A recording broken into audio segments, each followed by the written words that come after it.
দর্শকগণ, আপনি আপনার শখের ছাদ বাগানে একটি উন্নত মানের ড্রাগন গাছ বসাতে পারেন, আর সেই ড্রাগন গাছ থেকে আপনি কয়েকশো ড্রাগনের চারা তৈরি করে নিতে পারেন। কিভাবে ড্রাগনের চারা তৈরি করতে হয় আমার চ্যানেলে ভিডিও আছে, আপনারা দেখে নিতে পারেন আমার চ্যানেলে গিয়ে।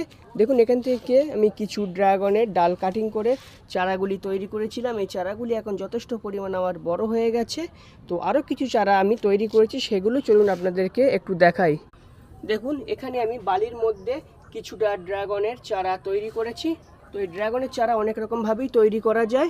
ড্রাগনের চারা আপনারা বালির মধ্যে দিয়ে তৈরি করতে পারেন, অথবা পানির মধ্যে দিয়েও ড্রাগনের চারা কিন্তু তৈরি করা যায়, অথবা মাটির দিয়েও ড্রাগনের চারা তৈরি করা যায়। সেই বিষয়ে আমার চ্যানেলে ভিডিও আছে, আপনারা দেখে নিতে পারেন ড্রাগনের চারা কিভাবে তৈরি করি আমি। তো এরকম ভিডিও আরও পাওয়ার জন্য চ্যানেলটি আপনারা সাবস্ক্রাইব করে রাখতে পারেন, আর পাশে থাকা বেল আইকনটি বাজিয়ে অল নোটিফিকেশনটি অন করে দিন এরকম ভিডিও